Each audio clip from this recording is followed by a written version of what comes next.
was always interested in spirituality from childhood, from the age of between 5 and 8 years old. My father had told me the Ramayana, Mahabharata. But as I was growing up, I was interested in the philosophy. I didn't know the stories. I wanted the philosophy. And then at school we had religious instruction classes. And I was maybe around 14 years old when one Christian monk, I remember his name very well, Pierre Petit-Jean, from France, and he came to our school. And he asked the children, the students, who were 14 years old, he asked us questions about Bhagavad Gita. And nobody knew who's Arjuna, who's Krishna. We knew nothing, and it was a great shame for me. So then I thought, I must learn what is my religion. I'm supposed to be Hindu, but I knew nothing about my religion. So I started reading, and by this grace of the Lord, came across many books, but they all said one thing. They said that we are God. The ultimate truth is that we merge in God and I'm God. So that phrase that I'm God was not really, it didn't quite register in my mind. I thought, I'm not God. It cannot be that I'm God. So I went and asked my father, I asked my teachers, and I was growing up by that time. I was 15 years old. And so what is the meaning of this phrase that I'm God? You know, I had no idea that in Hinduism there is personalist philosophy and impersonalist philosophy. Because the books that I was reading, they just made a statement that we are God, and that's what Hinduism is about. So finally, my father couldn't answer, and the Mayavad philosophy, whatever statement they make, they will interpret it.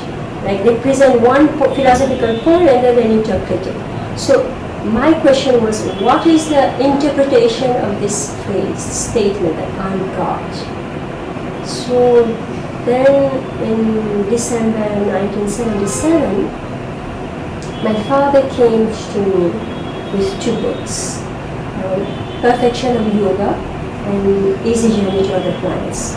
So he told me that I have noticed that you are different from other children. It must be from your past life, because you are inquiring so much about philosophy, about who you are, what is this world. It must be from your past life. So he gave me those 2 books. And now I was 15 years old, and I read the books. I got my answer. The answer was that I am qualitatively one with God, but quantitatively different. And that was so logical and so simple. And it was a great relief also to know that I'm not God. So I am qualitatively one with God, but I'm not God. So I read the whole book, and then I put it away. I didn't understand so much, but I got my answer. But from then on, I kept coming across the books. I think I saw the Bhakti Garden magazine in my grandfather's house. I just saw the picture of Krishna and Balaram and the cowherd boys. It's a famous picture from DVT. And I thought, so beautiful, but I didn't open it to read it. And so I kept coming across Prabhupada's books for the next 3 years. And finally, one day in the library, the municipal library, I came across the Srimad Bhagavatam. And I thought, wow, these are story books, these are like, I like mythological books. So I saw pictures of Lord Shiva, I saw Lord Shiva drinking his poison, I heard a story. I thought, here I'm going to read about the story. So I picked the Bhagavatam from the library, and I couldn't understand a single word. It was so difficult. But I thought this is a religious book, so I kept on reading and putting it away, read and put it away, maybe for months on end. I just wouldn't give back the book because I thought this is Shastra, this is sacred, so I should honor it. So then, I think it was 1980, in the school bus we were traveling together with other students. I saw one girl. She was reading a Back to Godhead magazine, and on the cover was a picture of an atom, and inside was Lord Vishnu. Now, I was a science student, so when I saw that, I thought, this is most interesting. Inside an atom is Lord Vishnu, like the two together, science and religion. So I asked this girl if I can borrow the book, the magazine, and she very excitedly told me the Hare Krishna have defeated the scientist. So that was something among our friends. Somehow we were science students, but we didn't have much faith in science. So it was like an event that here's a spiritual movement that has defeated science. So from that magazine I heard about the movement across the world, and gradually I came to know that actually ISKCON has a branch here in Mauritius, and I wanted to go to the temple. So after I completed my higher education, HSC, then I went to the temple, and there I had actually since maybe 2 years when I got the books, I was reading Prabhupada's books, and I was taking notes of questions. So I had a notebook of questions. So when I went to the temple, I met the devotees there. I met Atma and Mahaprabhu, who were both Prabhupada disciples. And they were very kind to me. They gave me hours and hours of their time, and they answered my question one by one. Very scientifically they answered my question, and I was very happy. So then I thought, this is the life that I would like for myself.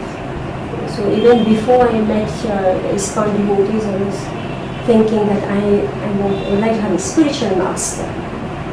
But I never dreamt that in Mauritius I could find a spiritual master. I thought I had to come to India to find a spiritual master. So here was the opportunity for me to have a spiritual master. So it was very, very serious for me that I want to join this movement, and specifically I thought that I want to tell people about this philosophy, because I thought that just like I didn't know so many things, if people will know the truth, they will change their lives. So I also wanted to speak and teach Bhagavad Gita. But I never imagined that I could ever do it, because I wasn't even understanding Bhagavad Gita.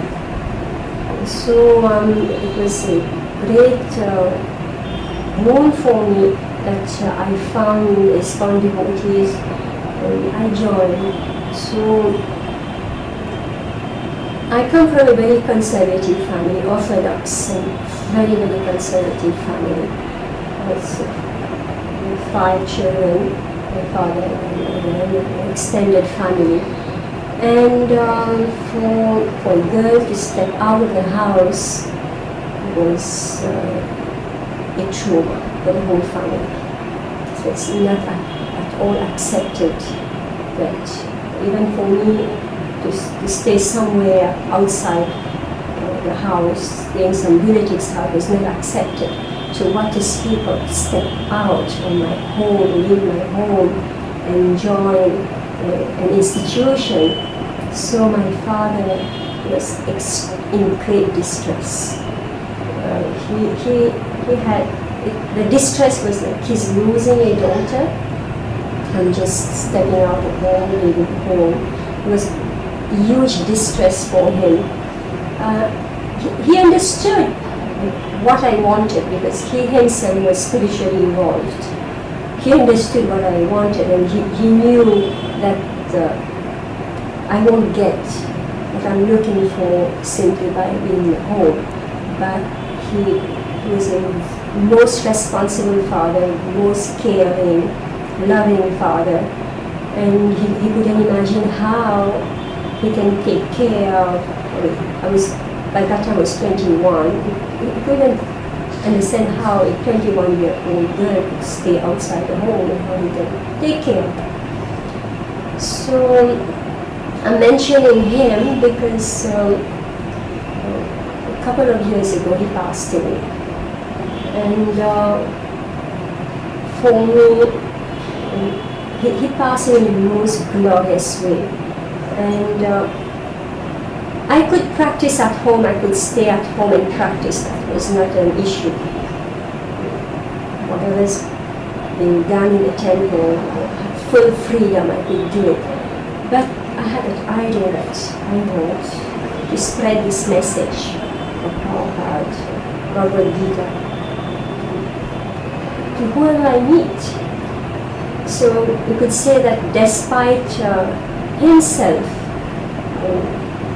my father donated a child to Prabhupada's mission, and with so much suffering to him. So a couple of years ago he passed away, and how he passed away is most amazing, which I think will be a great inspiration for the whole world. It was Janmashtami, the 8th Janmashtami year. I was here in my home here.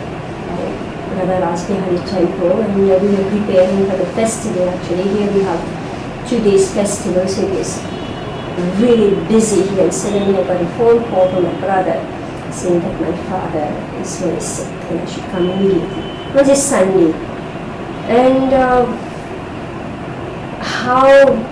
we just managed to get a ticket on the air Mauritius when everything is closed, but my family members just got me a ticket, and I took the plane around 1 o'clock in the morning, and I reached Mauritius early morning. So I went to see my father, and he was unconscious. And I saw him, and immediately everybody told me that I've come. But in the meantime, the devotees have been visiting him, and they have brought everything, Mahagalan, Charanamrita, and everything that they could do. They've been visiting him. So then that was Janmashtami morning, and then in the afternoon I went to see him, and I thought, now I'll sit with him. And I started reading Bhagavad Gita. And now my father is very intellectual, and he has been reading Bhagavad Gita. He knows Bhagavad Gita very well. And I was reading Bhagavad Gita, I thought that he's been practicing this his whole life. So finally, around 11:30, Janmashtami day night, I was reading Bhagavad Gita, and I completed the reading. Or rather, I was like bent on one mission. I thought that he should go back home, back to Godhead. And before that I was praying to Prabhupada. I said, Prabhupada, I would like him to just go back home, back to God. Whatever may have happened, whatever may be his fault, maybe he didn't practice the way we are practicing, but I think he deserved going back to God. So I was reading, and so when I was reading Bhagavad Gita, I was choosing what verse, how to encourage him. I was keeping away any compromise that he may come back. No, I was selecting properly the verses that your goal is one, Krishna, Krishna, Krishna. This is your goal. So 11:30 I completed. Then I put on the CD of Ruby Govind Maharaj, Mahamantra. I thought, let him, if he's too late, let him go enjoy. And you won't believe it, but at exactly midnight on Janmashtami, he breathed his last. We couldn't believe it, but for me, this is how Prabhupada rewarded him. And the next day the funeral was done on Srila Prabhupada's Vyas Puja. And at 1 o'clock, the main festival was going on in the temple for Prabhupada. And that's the time also he was cremated. So my Guru Maharaj wrote to me when I informed him his name is Neeraj Swami. He said that Prabhupada said that the parents of his disciples will know the good fortune at the time of leaving this body. So there is no greater benefit than to give oneself to Prabhupada's mission. Prabhupada is a bona fide spiritual master, very powerful, and whatever sacrifice we do for his movement, 100% guaranteed. We cannot even imagine what Krishna will give us in return. So it was a huge sacrifice for him, and for me, I'm still here. I don't know what's my future destination, but at least I'm here serving Srila Prabhupada.